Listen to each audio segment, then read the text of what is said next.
Yang dimuliakan tuan-tuan imam dan pegawai-pegawai masjid, muslimin dan muslimat, mudah-mudahan dirahmati, diberkati oleh Allah Subhanahu wa taala. Di dalam Al-Quran surah Al-Isra, Allah Ta'ala menyebut tentang hamba.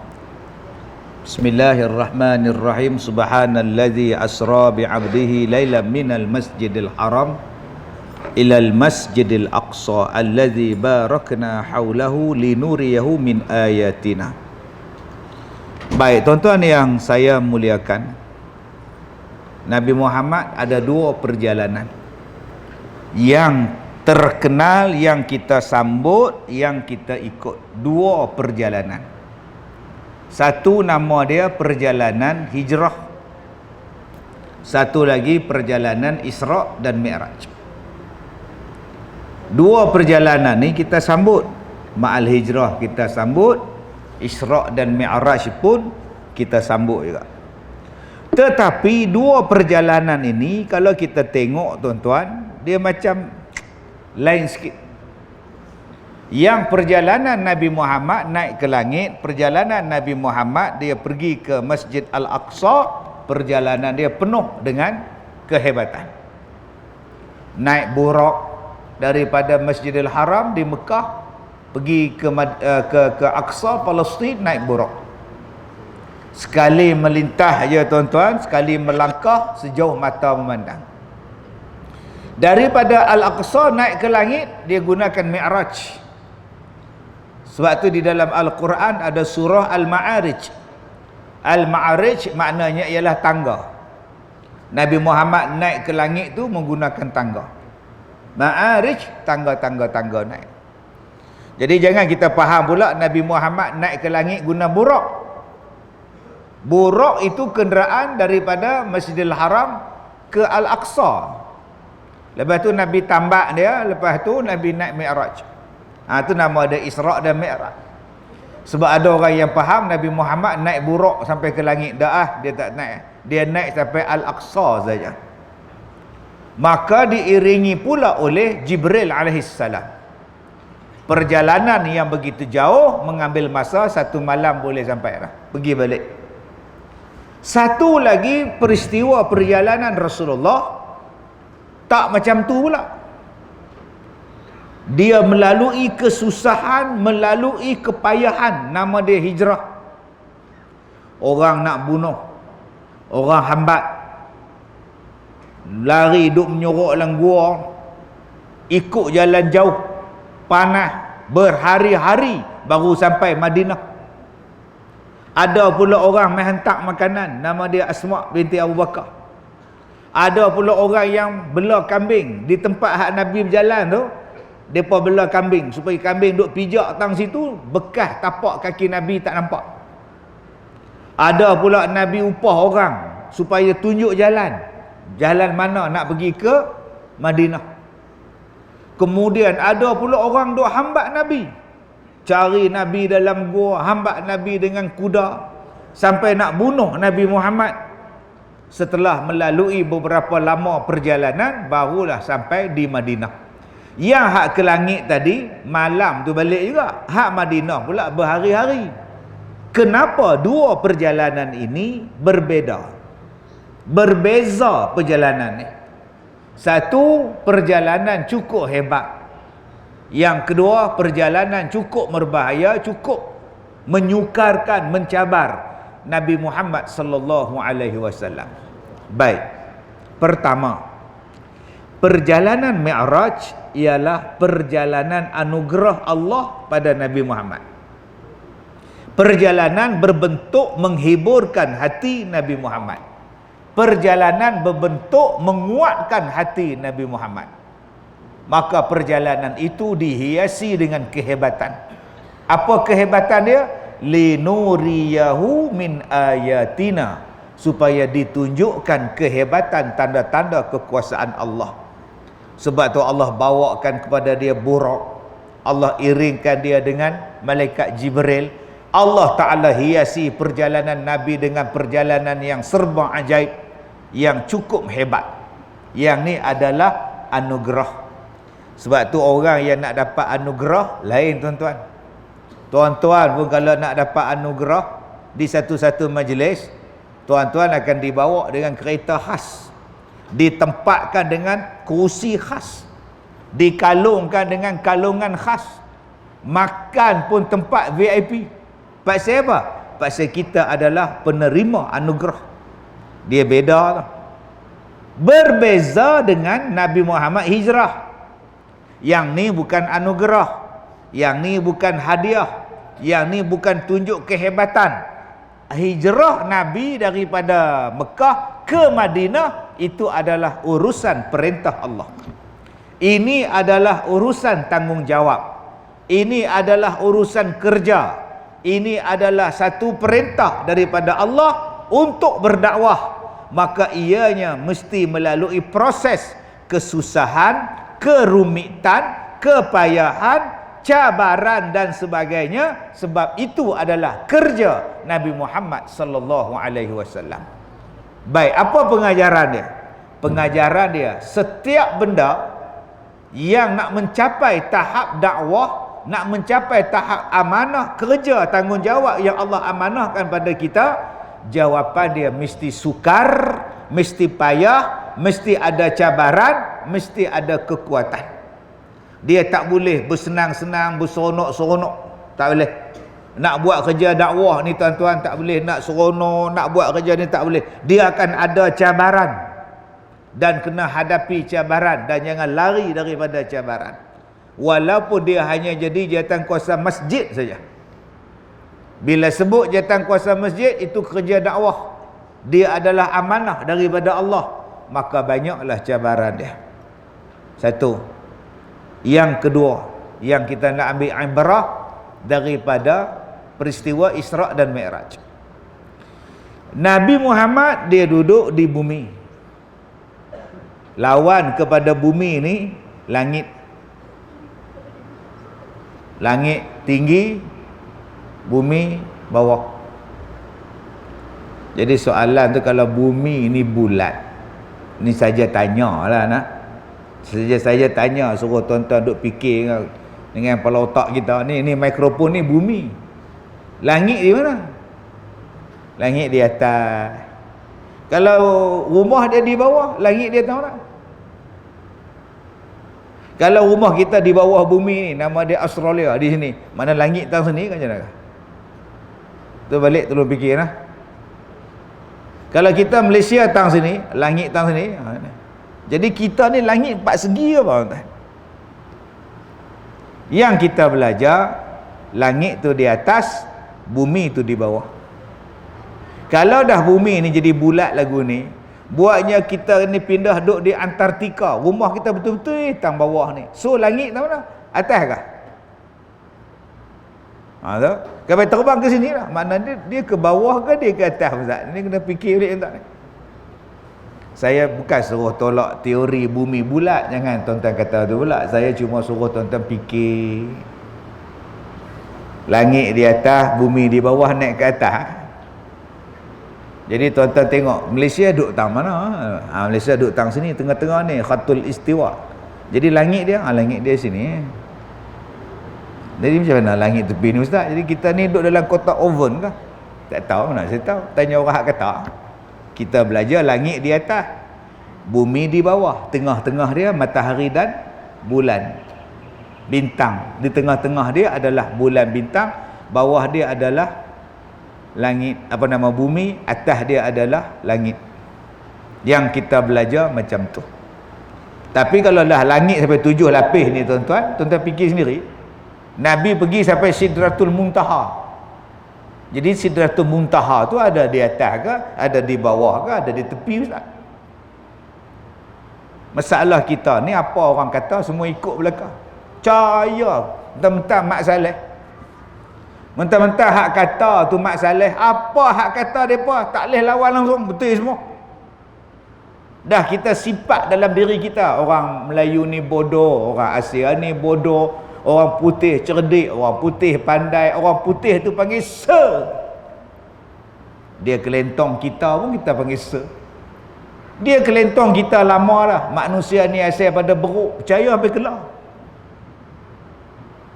Percaya manusia ni berasal dari beruk. Asalnya jalan 4 kaki.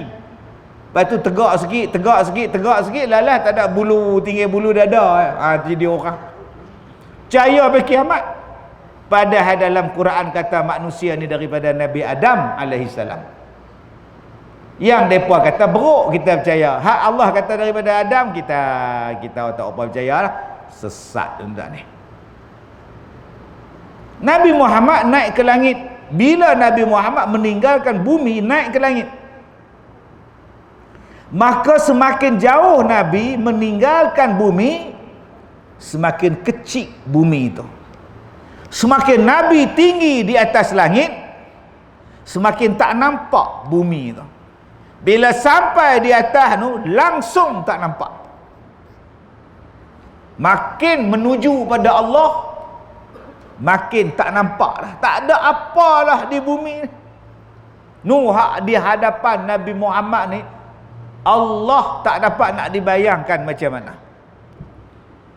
Di dunia ada nikmat buah kurma, tak nampak dah. Di dunia ni ada air zam-zam, tak nampak dah. Di dunia ni ada rumah, ada kolam renang lah, ada lato-lato, tak nampak dah.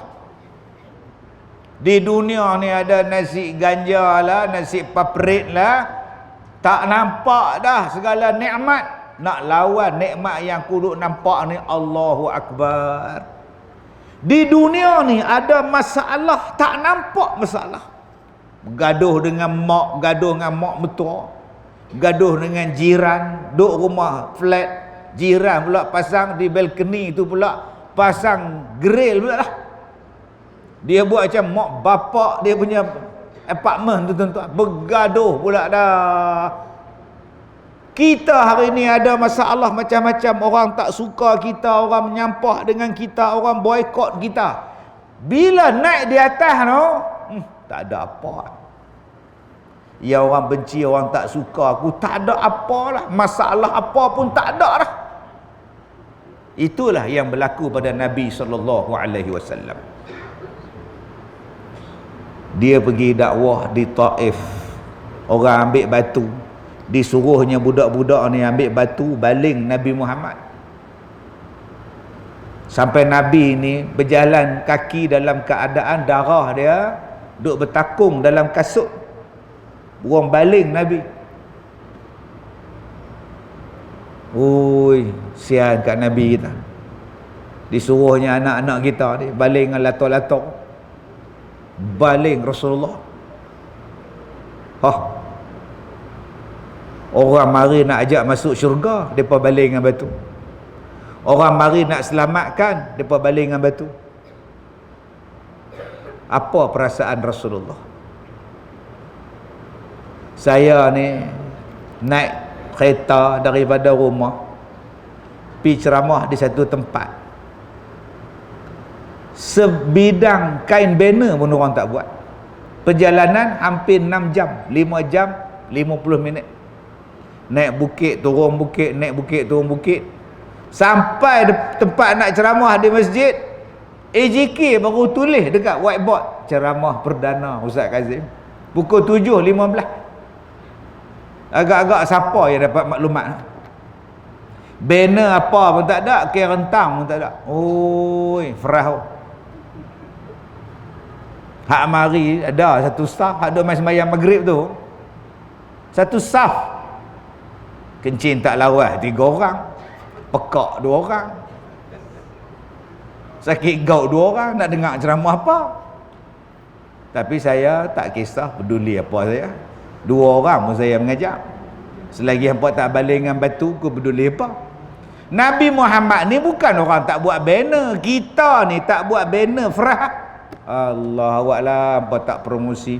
Aku main jojoh nu letih pun fras.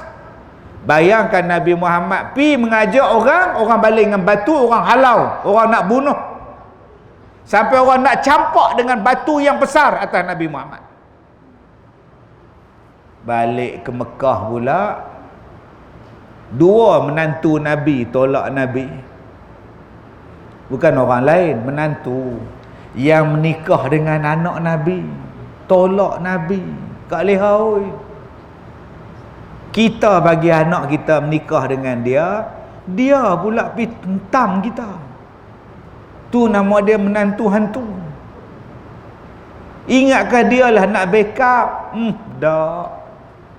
Bertahun-tahun kena boikot Nabi Muhammad. Bertahun-tahun orang tak nak meniaga dengan keluarga Rasulullah. Sampai Rasulullah berpindah di satu kawasan di Mekah, duduk di situ, orang lain tak mau campur sebab ada perintah berkurung, nama dia PKP.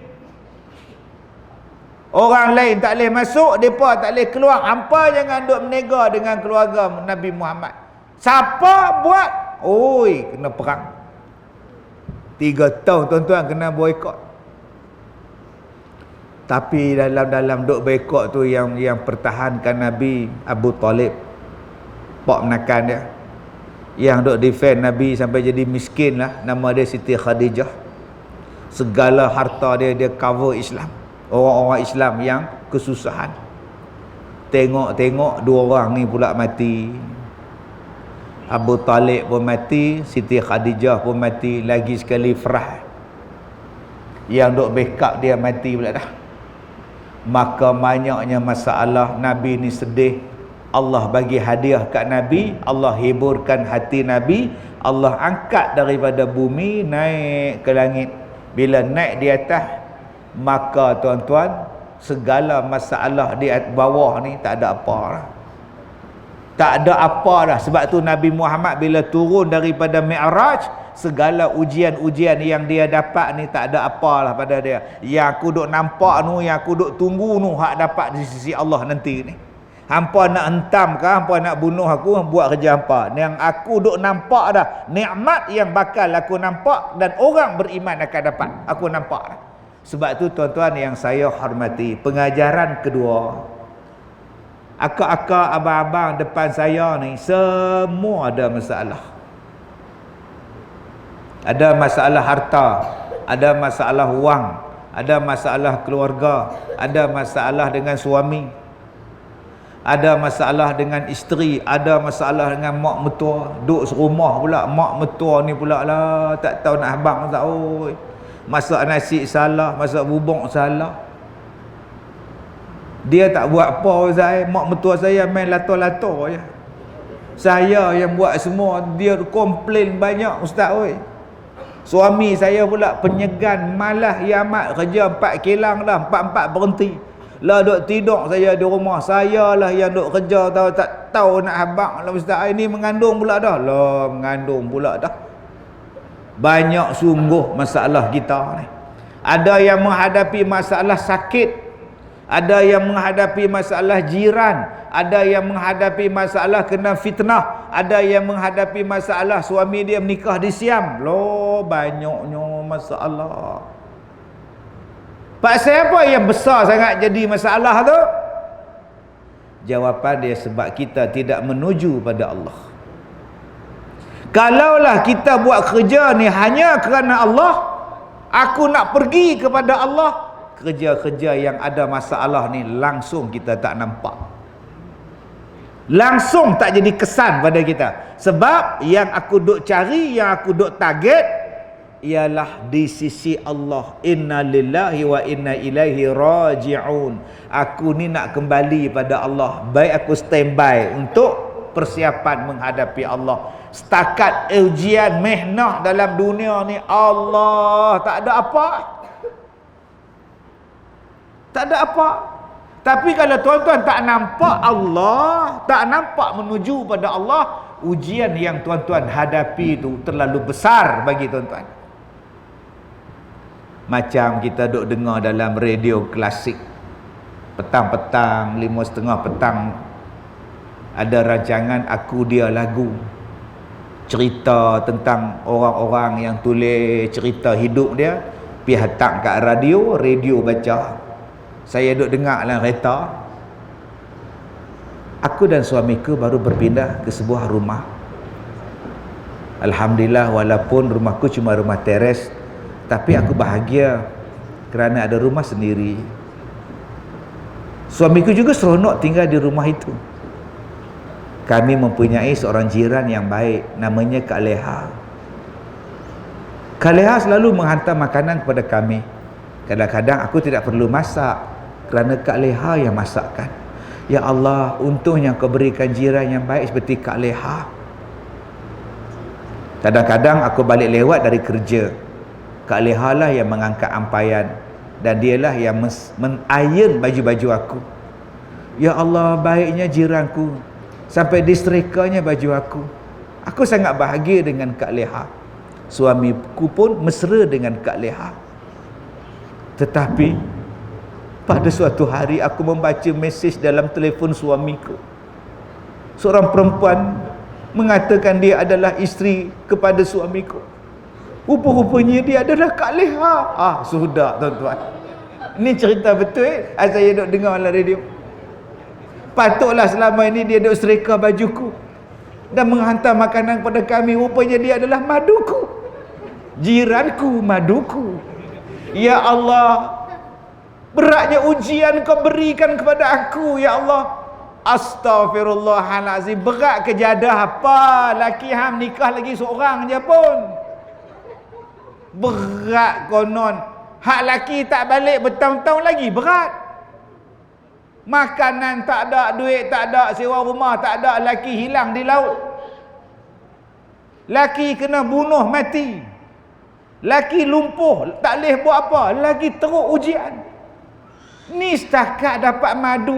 Madu tu pula baik, duk hantar nasi tiap-tiap hari, apa masalah? Dia rasa berat sungguh lah masalah ni. Pasal apa hang rasa berat? Pasal dia tak ingat pada Allah. Kalau dia ingat sakit tu menghapuskan dosa, dia redha dengan sakit.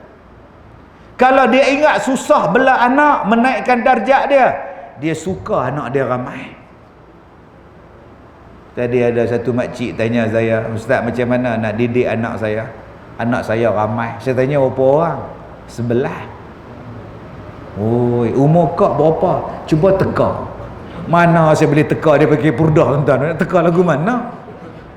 Tak pakai purdah boleh kita teka, tua ke berkedut ke apa ke?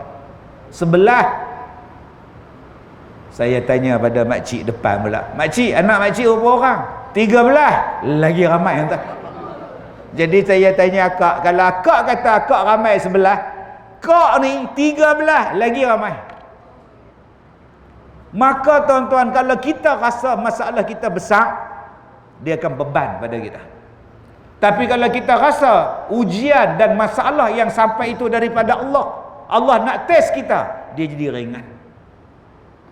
Itulah dia Isra' Mi'raj. Jom kita mi'rajkan hati kita kepada Allah. Bukan rendahkan hati kita pada dunia dan masalah. Bila kita ada hati kita dimi'rajkan, dinaikkan ke hadrat Allah, semua benda jadi mudah. Nikah tak ada anak tak apa, Allah bagi dekat kita menikah, tak ada anak tak ada apa, biasa.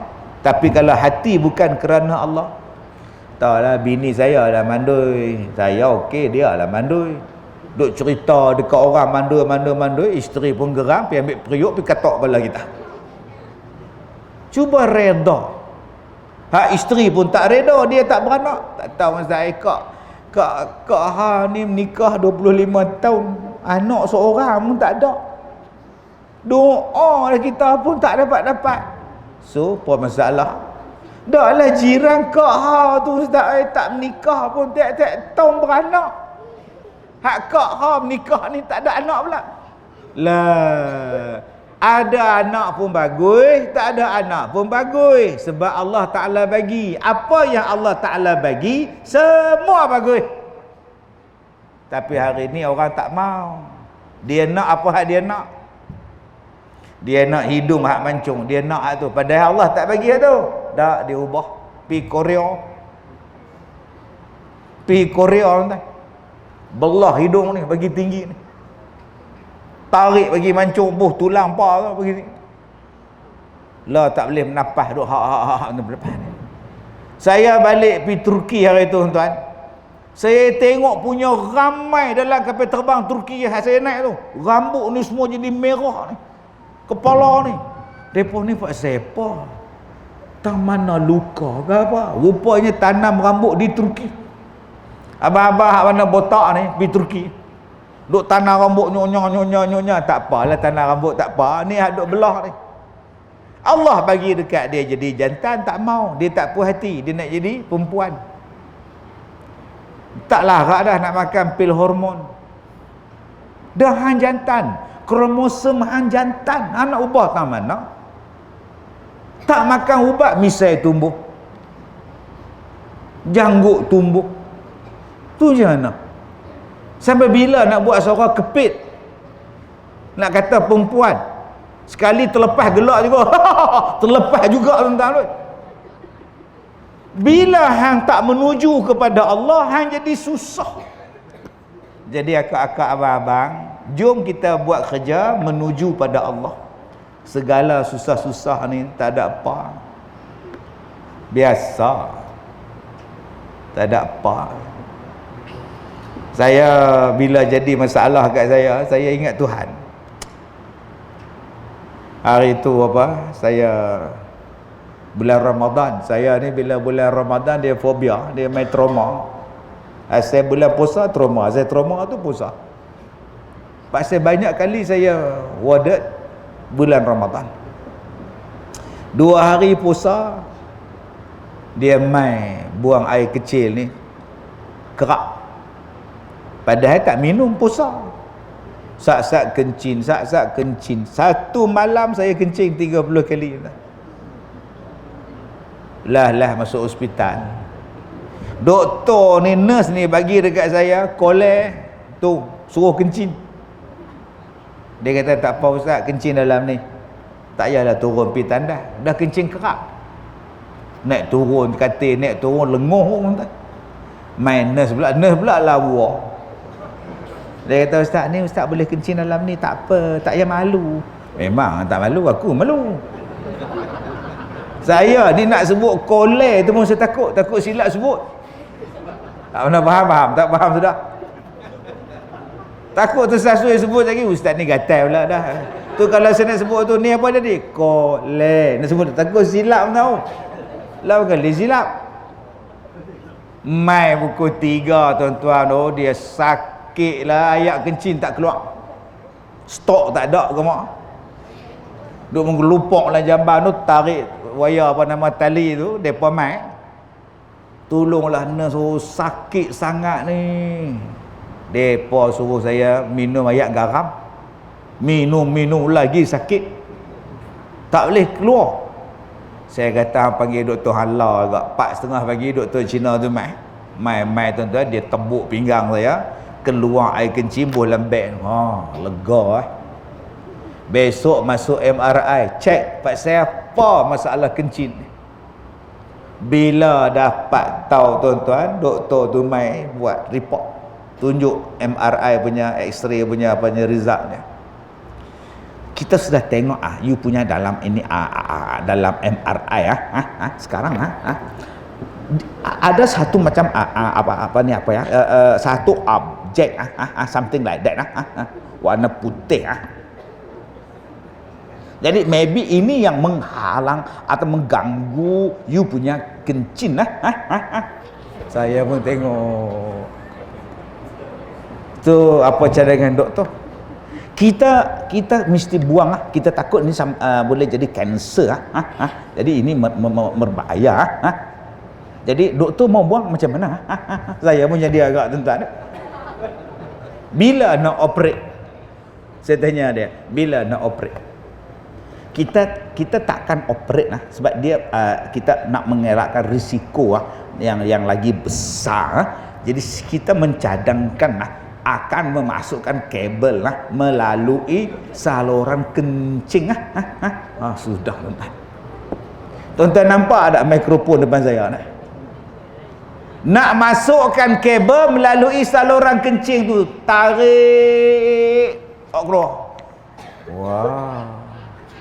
Saya cakap macam ni pun tuan-tuan nyilu lah. Seriau tu. Bayangkan saya hadap lagu nak. Tanya 2-3 doktor kata buat Ni bahaya ni, kena cepat. Kita tak tahu apa benda tu. 2 hari lepas saya buat, doktor tu tak main. Doktor ya tak main tuan. Lepas 2 hari baru dia main. Kita sudah melakukan prosedur tapi bila kita memasukkan itu kabel itu benda bila kita mau ambil dia makin lari atas. Lagi kita jauh lagi di atas. Jadi saya sudah takut ini saya pun tak tahu. Jadi kita pun ambil keputusan untuk keluarkan. Jadi kita sudah meeting kita kena lakukan lagi sekali. Apa? Saya cakap. Ingat ni tingkap kan? Sat buka, sat tutup, sat buka, sat tutup. Main loose lagi payah tuan-tuan ni.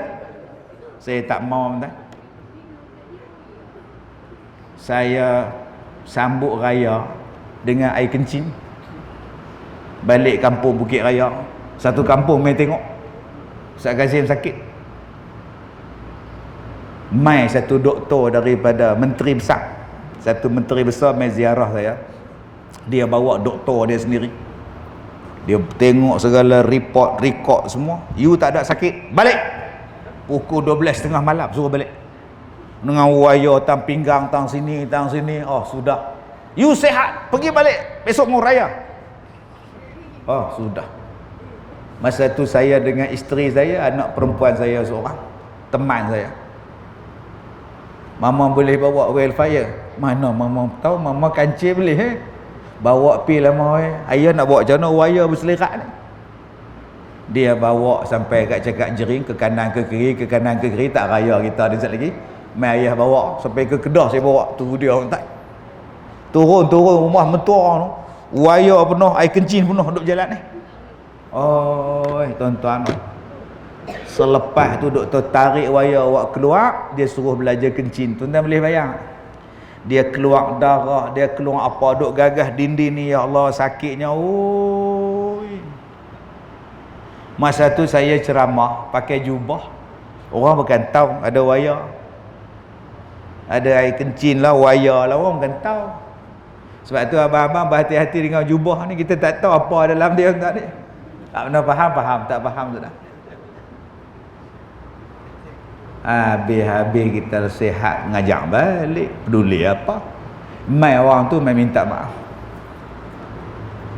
Dia kata, ustaz, saya yang sihirkan ustaz, saya mai ni nak minta maaf. Saya kata tak apa, tak ada masalah apa. Tu kerja abang, kerja saya dakwah. Kerja abang sihirkan saya, tak ada apa masalah. Terus jalan. Sebab yang saya ingat ialah kerja dengan Tuhan. Sakit ke apa ke ujian, nak tengok sabang tak sabang,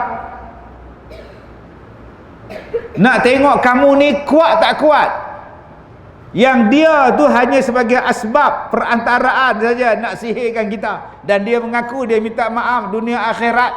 Saya kata tak apa, saya maaf dunia akhirat. Saya pun lupa dah muka dia macam mana, nama dia apa pun saya lupa dah tuan. Dia main jumpa saya lepas saya baca khutbah sembahyang Jumaat.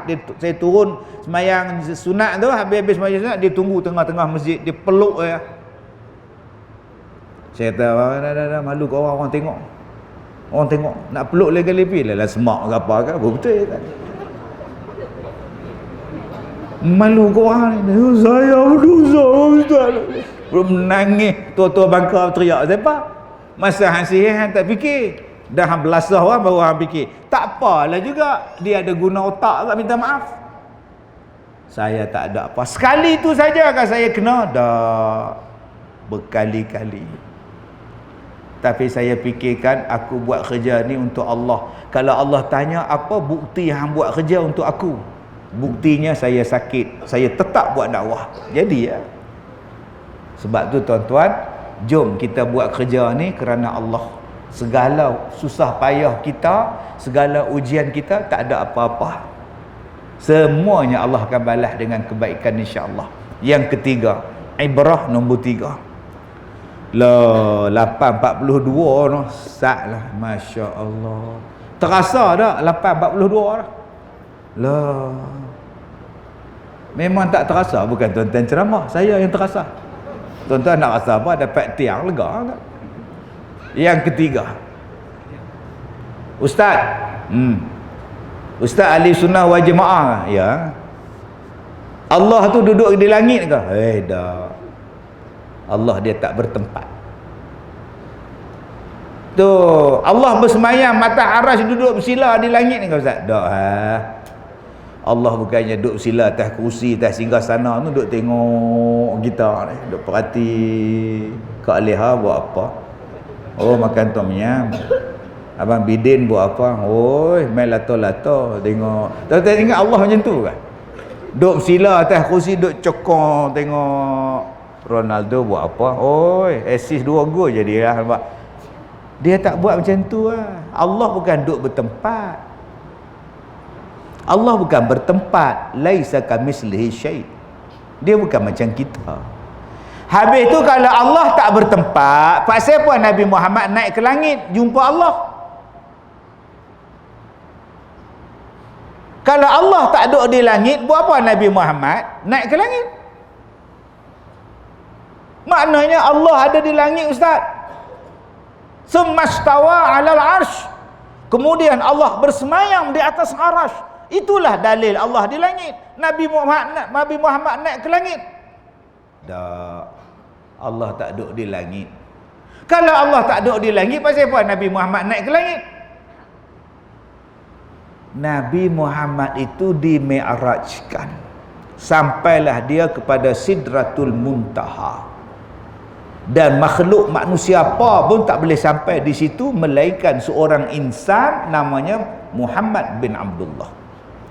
Nabi Muhammad bermi'raj itu, tempat dia mi'raj itu hanyalah tempat Nabi berpijak untuk menghadap Allah. Bukannya Allah ada di situ. Kalau Allah duduk di atas arasy, maknanya arasy lagi kuat daripada Allah, sedangkan Allah maha kuat. Tuan-tuan boleh faham? Kalau saya ni duduk atas kerusi, makna kerusi ni lagi kuat pada saya, dia menampung badan saya. Kalau Allah bersemayam di atas arasy, maknanya arasy tu kuat lah, dia boleh tahan Tuhan. Mana boleh Allah duduk macam kita yang memerlukan kerusi untuk duduk, memerlukan lantai untuk duduk. Allah tak perlukan benda itu. Cuma yang perlukan benda itu ialah Nabi Muhammad. Maka Nabi Muhammad di-mi'rajkan itu sampai ke tempat yang ditentukan. Disitulah tempat berpijaknya Nabi untuk menghadap Allah Subhanahu wa ta'ala yang maha besar. Kalau tuan-tuan kata Allah tu duduk di langit, sampai Nabi kena menghadap di sana, tak nampaknya Allah di bumi ni, maknanya Allah tu kecil. Allah maha besar. Mana besar langit dengan Allah? Mana besar bumi dengan Allah? Oh, Allah lah maha besar. Kalau Allah tu jadi kecil, macam mana cerita? Jadi kena faham tu. Sebab ada orang yang mengatakan bahawa Nabi Muhammad jumpa Allah di langit, itulah dalil Allah di langit. Oh, kalau gitu Allah tu kecil. Duk sila atas arasy pula duk tampung Nabi Muhammad ni, tampung Allah Taala. Salah tu. Sidratul Muntaha dan sebagainya hanyalah tempat berpijaknya Rasulullah untuk menghadap Allah yang Maha Agung. Kerana kemuliaan Allah, kebesaran Allah, kehebatan Allah diperjumpakan pada tempat yang sangat hebat. Nama dia Sidratul Muntaha. Bukanlah maknanya Allah ada di situ. Ini yang ketiga. Ibrah yang ketiga yang kita boleh ambil daripada peristiwa Isra wal Mi'raj. Yang keempat, hamba. Abang-abang ni ada isteri rumah flat tu leh rosak pula dah, duduk tingkat 40, naik bawa beras. Abang, beras habis, beli 2 kampit, beli 2 lah. Suami pun balik helmet tak buka, naik tangga tu bawa beras, hoi tu bawa beras. Tak beras je, isteri kata, no, gas habis. Elok nak turun beli gas, sampah tu buanglah sekali. Ya Allah, kena seminggu macam tu. Suami kata apa? Hang ingat aku ni hamba hang. Hang ingat aku ni hamba hang. Dah lah kain baju semua aku basuh. Anak semua aku buat kerja semua, hang arah main lato-lato hang. Hang ingat aku ni hamba. Hamba ni bagi kita ni hina sangatlah. Tapi Allah Ta'ala memanggil Nabi Muhammad dengan panggilan hamba. Subhanallazi asra bi'abdihi. Hambanya. Allah panggil Nabi Muhammad hamba. Maknanya Nabi Muhammad bukan hina. Hamba di sisi Allah, orang yang paling mulia sekali. Kalau Allah mengaku, kau tu hamba aku, maknanya hebatlah. Selalunya yang Allah panggil hamba ni Nabi, Rasul, wali-wali, dia panggil hamba. Maka Allah panggil Nabi Muhammad sebagai hamba.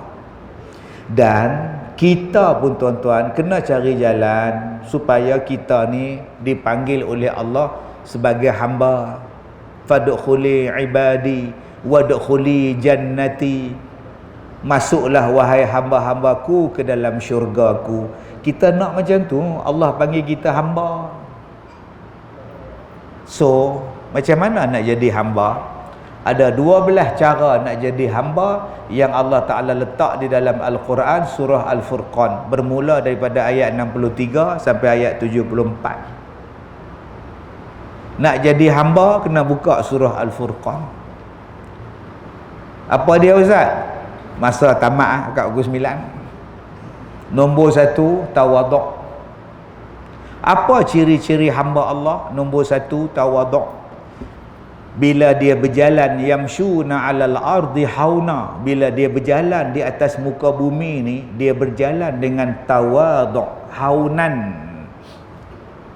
Dia bukan belagak. Tuan-tuan nak tengok orang belagak berjalan, tuan-tuan tengok cerita Ali Baba Bujang Lapuk. Bila Haji Sattar tu dapat harta daripada gua, nyak nyinson mata kaji semaring seng. Kemudian dia suruh isteri dia pergi rumah Kasim Baba pinjam cupak. Dia nak sukat mah. Dia pun korek dalam tanah sebab nak simpan barang emas dalam tanah. Lepas tu dia pun pakai topi, dia berjalan. Sekarang aku sudah kaya lah, aku kena berubah lah. Cuba tengok tak cara dia berjalan. Dia ubah. Dulu berjalan orang miskin macam ni je. Sekarang bila jadi kaya, dia jadi lain. Allah sebut benda ni dalam Quran. Nak tengok tawaduk tak mau tawaduk, tengok cara dia berjalan. Kalau berjalan di atas muka bumi ni dengan sombong, belum hamba. Kalau hang pijak bumi ni dengan belagak, kaki hang takkan tembus dalam tanah. Kalau hang mendongak ke langit, hang takkan sampai ke langit. Belagak sangat. Pasal apa belagak? Kaya. Cara berjalan, cara naik kereta, cara naik motor pun kita tahu belagak. Tam-tamlah dia GTR X1R. Tak pernah faham? Tak faham sudah tak.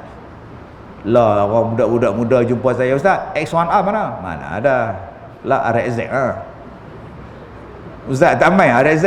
Tu orang tua-tua tak kira aku orang tua, saya main RXZ pula. X1R habis dah kan. Ni sebab tu adik-adik bila jadi hamba Allah naik motor elok. Ini belagaklah motor besar. Dia boleh warning kita. Tol pun tak bayar. Amboi entah. Tol pun free, sibuk malah. Jangan belagak. Allah Ta'ala tak bagi kita belagak. Yang kedua, bila dia disapa, bila dia diherdik, bila dia dikutuk oleh orang-orang jahil, apa dia akan jawab? Qalu salama. Dia akan bercakap pada orang jahil tadi dengan perkataan salam, perkataan sejahtera. Dia takkan kutuk orang bodoh, dia takkan kutuk orang jahil, dia takkan mengata tentang. Ciri orang-orang yang dipanggil hamba Allah, nombor 1 kata Allah, dia berjalan dalam keadaan tawaduk dan dia takkan berlawan tekak dengan orang-orang jahil. Buang masa. Dia tak nak tunjuk dia terror bercakap dengan orang-orang jahil. Dia takkan tunjuk kata dia lebih pandai daripada orang lain. Ini ciri nombor satu yang jadi hamba Allah yang disebut sebagai Ibadur Rahman dalam surah Al-Furqan. Jadi pelajaran Isra' dan Mi'raj ni tuan-tuan, Allah Ta'ala nak ajak kita supaya jadi hamba Allah. Apa lagi ciri-ciri hamba Allah, Ustaz? Sembahyang malam. Sebab tu Nabi Muhammad diperintahkan bangun qumil lail. Bangun qumil lail. Bangun, hidupkan malam. Bangun, hidupkan malam. Kalau kita ni jarang sembahyang malam, tak pernah sembahyang malam, belum lagi hamba. Tengok bola bangun malam. Okey. Makan lepak di kedai, nasi kandar tu 3-4 pagi sanggup. Tapi nak sembahyang malam minta mohon ampun pada Allah tak sanggup. Bila nak jadi hamba Allah? Ada orang yang bangun pukul 1 pagi. Dia kata, Ustaz, makcik ni saya pukul 1 jaga, saya pukul 1 jaga, saya tak tahu Ustaz. Ustaz boleh bagi petua supaya jangan jaga. Saya kata bagus bangun. Orang lain pukul 8 baru jaga. Allah bagi makngah jaga pukul 1 tu supaya makngah pergi ambil wuduk, makngah pergi sembahyang. Allah bagi peluang taubat. Baru ni saya jumpa dengan pengacara. Saya siaran langsung dalam TV tu. Pengacara tu saudara Faizal. Saya jumpa dia tahun lepas. Saya tanya dekat dia, dulu Faizal ni pelakon, Faizal ni glamour, artis. Tiba-tiba berhenti jadi penceramah, jadi orang tabligh apa semua ni, buat saya apa? Dia kata Allah tak bagi saya tidur 5 bulan. 5 bulan saya tak tidur, Ustaz. Waktu tu saya mula berfikir, aku ni hidup untuk apa? Aku ni nak ke mana? Selama ni aku buat apa? Selama ni nikmat banyak Allah Ta'ala bagi dekat aku lupa. Sampai nikmat tidur pun aku tak pernah ingat pada Allah. Sekarang Allah tak bagi aku tidur, baru aku tahu. Dia kata, Ustaz, sejak daripada hari tu Ustaz saya berubah. Saya tak mau lagi buat kerja-kerja lara. Tu nama dia Faizal Ismail. Dia sekarang tengah duk buat pondok macam saya, pondok warga Mah di Selangor. Daripada DJ, pelakon apa semua, tiba-tiba buat pondok. Dia tanya kat saya, Ustaz pun tak boleh tidur kan? Saya kata, ya. Berapa lama Ustaz tak tidur? 15 tahun. Lah, terus nganga diam terus. Hak dia 5 bulan, saya 15 tahun. 15 tahun tak tidur, tuan-tuan. Mangli dah. Biasalah, tak tidur tu biasa. Luar biasa kalau dapat tidur. Tak tidur tu biasa. Sebab tu awal-awal dulu saya bila tak tidur tu saya kata kat isteri saya, abang cadang nak minta kerja mama. Kerja apa? Jaga. Dah tak tidur? Ngada abang ni. Saya duduk rumah kan tidur. 2, 3 pagi, 4 pagi, 5 pagi sampai subuh. Jadi apa benda buat? Apa benda buat kalau tak boleh tidur? Saya adalah orang yang paling bodoh sekali. Kalau benda tu Allah Ta'ala bagi dekat saya tak mohon ampun pada Allah. Sebab belah siang saya tak mengantuk. Belah siang saya kerja elok. Tak ada penat. Tuan-tuan bayangkan hidup saya ni. Duk ceramah ni dah 33 tahun. Hari Rabu lepas saya ceramah di pagi di Kampung Gajah. Malam saya ceramah di TV Hijrah. Habis TV Hijrah saya balik Ipoh. Pagi Khamis saya ceramah di Ipoh. Habis ceramah di Ipoh saya naik kereta pergi Kelantan, di Kota Baru Kelantan. Habis ceramah di Kota Baru balik ke Ipoh. Sampai di Ipoh pukul 3.30 pagi. 6 pagi sebelum subuh saya dah keluar pergi Teluk Intan. Ceramah dekat Lembaga Hasil Teluk Intan pukul 9. Habis pukul 11 pergi Kuala Lumpur pula, Masjid Wilayah Persekutuan. Hari Sabtu pagi saya ceramah di sekolah saya layan 17 bah yang datang, 16 bah datang. Petang saya pergi Teluk Intan malam tadi. Pagi tadi saya layan 20 bah pula sampai Zuhur. Pendek letih nak termuntah tuan-tuan. Duk bergambar dengan 1000 orang, tuan-tuan ingat tak penat? Loh, habis ceramah ni saya mai sini pula. Habis ceramah ni saya balik Ipoh besok tuan-tuan. Pagi besok saya ceramah, tengah hari saya pergi ceramah di Perlis. Habis di Perlis, saya terus ceramah di Kuala Lumpur hari Selasa dekat di BKL 11 pagi. Habis pukul 12.30 di BKL, saya lari pula pergi ke Melaka. Habis di Melaka, patah balik ke Batu Gajah, 9 pagi ceramah di Batu Gajah. Hari Rabu malam dia saya ceramah di Kuala Kerai, Kelantan. Hari Khamis ceramah di Pulau Condong, Kelantan. Malamnya ceramah balik di Kuala Kerai, Kelantan. Habis Kelantan ceramah di Masjid Zahir Al-Usta. Kalau tuan-tuan jadi saya, tuan-tuan pengsan tak? Tuan-tuan tak tidur. Dan saya tak tidur. Dan saya tak penat. Allah Ta'ala bagi tak penat. Tapi kalau saya duk mengeluh, celakanya tak boleh tidur, bewak betul ya, celaka sungguh saya orang paling bodoh sekali. Allah tak bagi saya tidur tu supaya saya pergi ambil air semayang, pakai baju lawa-lawa, duduk atas sejadah kemas-kemas, hang semayang lah, layan Tuhan. Tuhan suruh hang munajat pada dia. Tuhan suruh hang merayu pada dia. Ni bila tak tidur gelisah, pergi telan ubat tidur, besok jadi mamai. Cukup 4 bulan gemuk. Sebab itu ada sebab Allah Ta'ala bagi kita satu-satu benda. Tujuan dia ialah untuk kita mendekatkan diri kepada Allah. Rupa-rupanya sifat hamba Allah ialah mendirikan malam, menghidupkan malam. Yang tu kita kena buat tajuk lain. Macam mana nak jadi hamba Allah, supaya Allah iktiraf kita dan Allah masukkan kita dalam syurga dengan perkataan wahai hambaku, ya ibadi, wahai hambaku, pergi masuk syurga. Dan benda-benda itu ada disebut oleh Allah dalam Quran, bagaimana nak meraih supaya kita ni menjadi hamba Allah Subhanahu wa ta'ala. Ibrah yang kelima, sempena dengan Isra' dan Mi'raj yang kita hadapi, yang kita sambut ni tuan-tuan. Bila kita dilahirkan, pak kita sebut Allahu Akbar. Nama dia azan. Allahu Akbar, Allahu Akbar.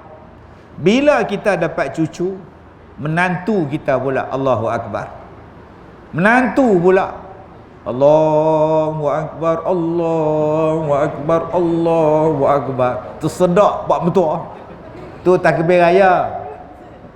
Takbir azan dengan takbir pun tak kenal.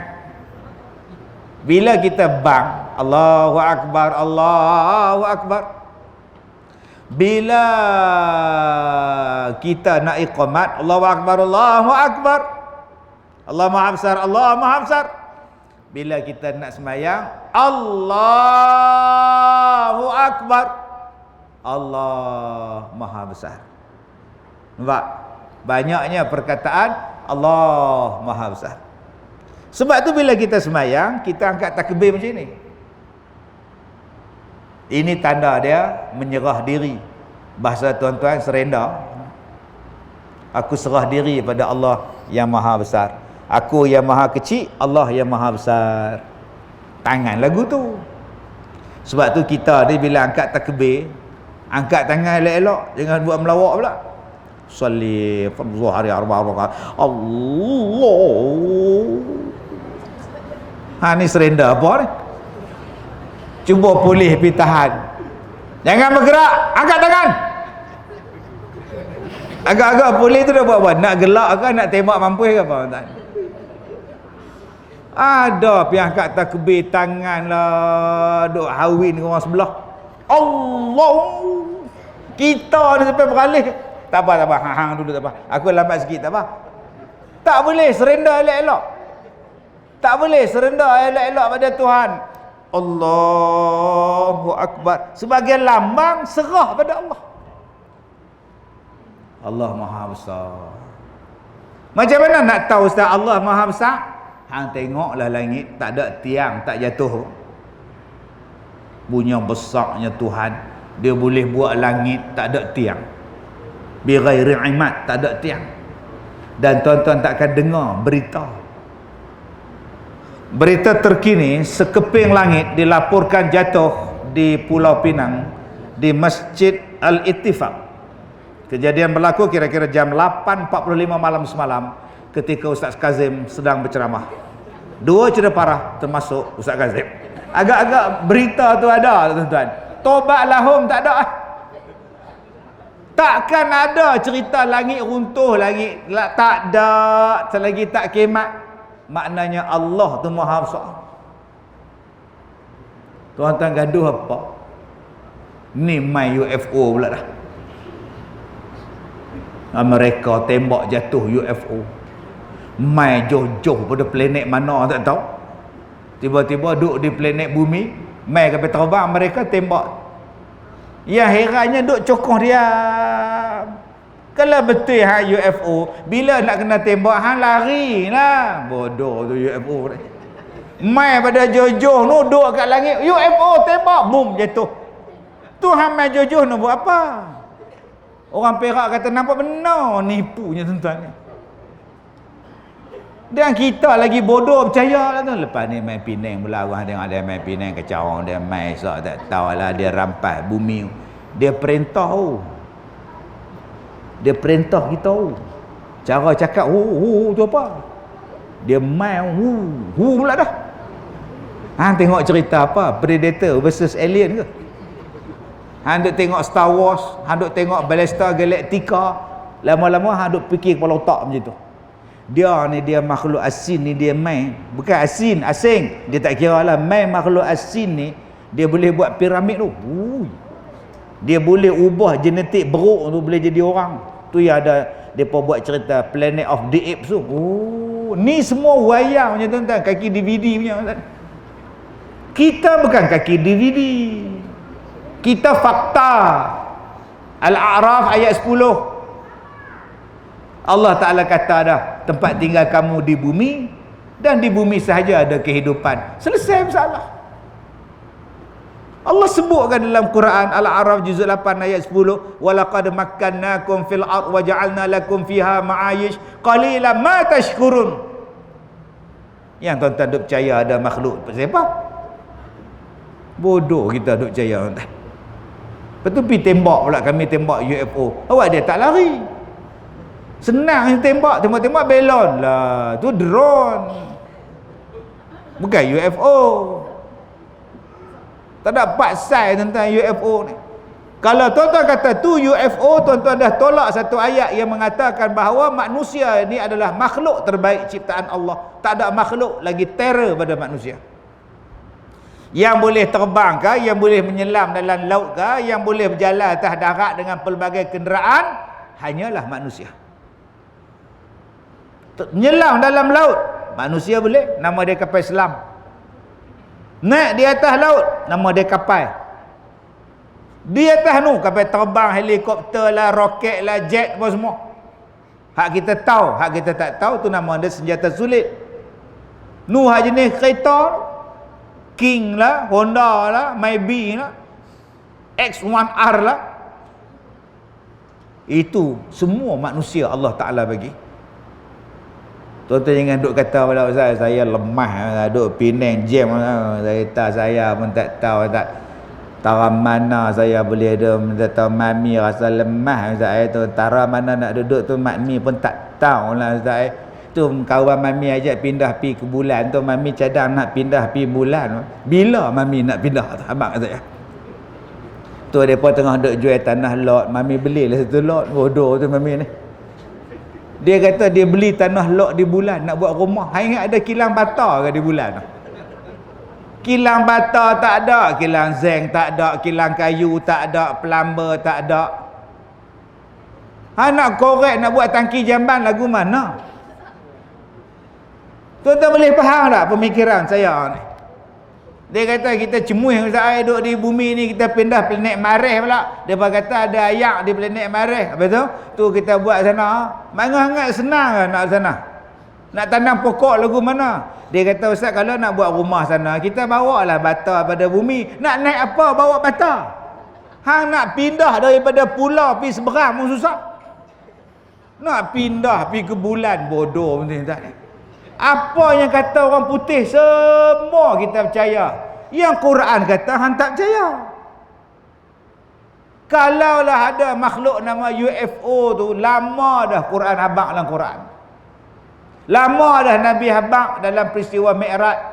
Masa aku naik tu jumpa lah UFO, nama dia alien. Oh, ada satu tu besar, dia punya rambut jurai-jurai semua ni, tangan dia ada jam tok-tok tu nama predator. Lama dah tuan-tuan Nabi habaq tu. Kita ni seolah-olah jadi bodoh pula, padahal Quran tu maha cerdik lah. Dia buat pada kita. Ustaz, luar topik sikit. Saya tak nak sebut UFO tu makhluk asing, okey? Saya nak tarik perhatian Ustaz. Mungkin UFO tu jin.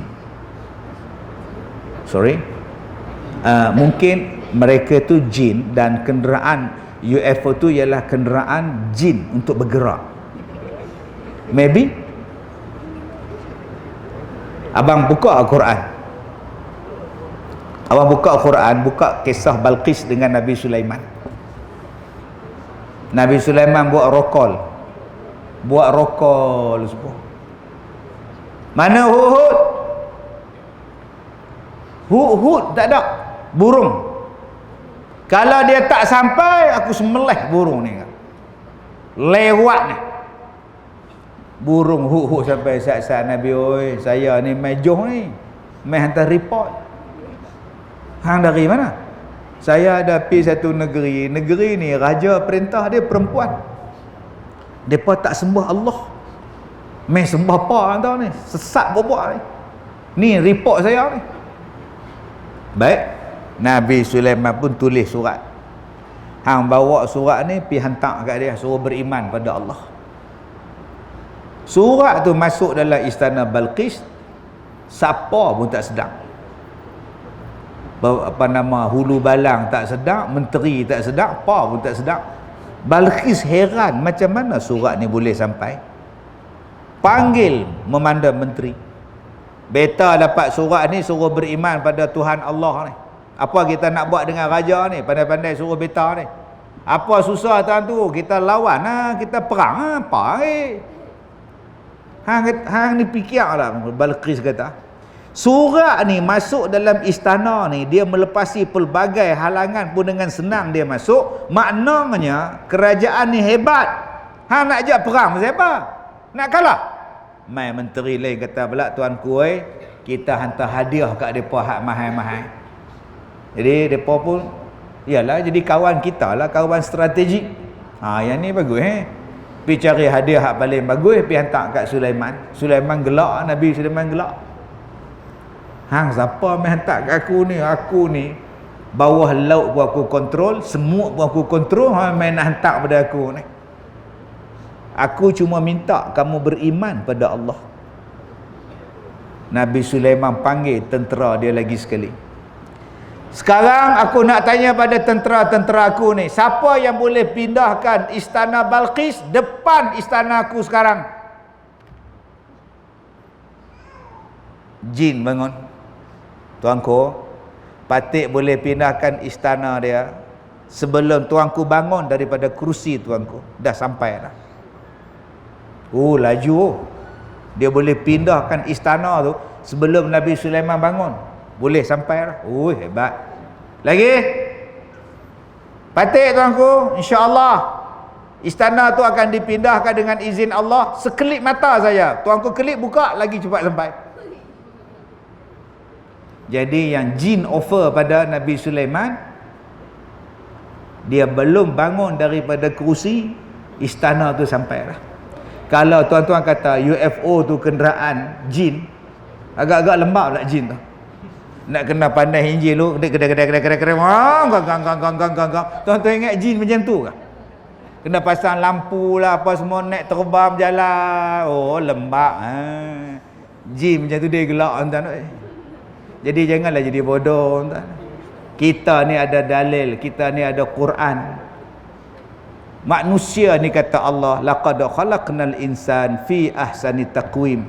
Diciptakan manusia sebaik-baik bentuk kejadian. Yang duk reka cipta apa semua ni manusia. Ada yang orang awam tahu, ada yang orang awam tak tahu. Hanya perisikan tentera saja yang tahu sebagai satu bentuk sumber ketenteraan mereka. Mereka yang menguasai langit, mereka jadi power. Sebab itu mereka berlumba-lumba buat. Dan bila dikatakan ini tentera apa? Ini tentera rahsia. Mungkin daripada angkasa. Mereka main nak kontrol kita. Padahal mereka lah yang nak kontrol kita, bukan angkasa. Kalau nak kira alien, manusia lah alien. Jangan Ustaz tak faham. Kalau nak kata alien, manusia lah sebenarnya alien. Nama dia Neil Armstrong. Dia pergi ke bulan. Orang bulan tengok, oh alien sampai. Kita lah alien tak? Kalau nak kira. Cuma kita pun tanya, betul kan Neil Armstrong tu sampai ke bulan? Yang itu persoalan yang perlu dijawab. Itu kita akan jawab Isra' Mi'raj tahun depan. Wallahu a'lam. Mudah-mudahan 5 ibrah yang kita dapat pada malam ini, ambil pengajaran. Allah Maha Besar. Sebab ada orang faham, dia kata, Ustaz, Nabi Muhammad naik ke langit tu tak ada pakai baju angkasawan ke? Roket apa? Hang faham tak Allah Maha Besar? Kalau Nabi Muhammad naik ke langit kena pakai baju angkasawan, lemahlah Allah. Allah yang menciptakan sekalian makhluk. Takkan Allah Ta'ala nak bawa Nabi Muhammad naik ke langit susah. Balik pula dalam malam yang sama susah. Saya dah beberapa puluh tahun saya buat analogi. Saya ada kereta welfare. Saya mai daripada Ipoh, mai ke Pulau Pinang naik welfare. Naik sekali dengan saya tu, semut duduk depan cermin. Semut. Saya pun tutup pintu, saya pun jalan daripada Ipoh mai Pulau Pinang. Mai petang, balik malam. Bila saya keluar pada pintu, semut pun turun. Pi ke sarang dia. Isteri dia cekak pinggang. Pi mana? Dia tanya kat laki dia. Laki semut kata, pi Pulau Pinang. Bila? Pi petang tadi. Balik? Baru sat-sat. Abang ni gila ke apa? Gila siapa pula? Kita ni semut mana boleh pi Pulau Pinang abang, jauh. Aku tak berjalan. Aku dibawa naik welfare. Dia punya laju lah, driver tu tekan welfare tu sambil berdiri. Punya laju lah berjalan, sejauh mata memandang. Sak sampai dah. Hui, kata semut. Memang laju lah pasal dia halus. Kereta tu besar. Kalau betul lah abang pergi Penang, abang kat cek, abang tengok apa? Lalu kat jambatan panjang. Abang nampak apa? Orang bunuh diri. Lah, tuan-tuan.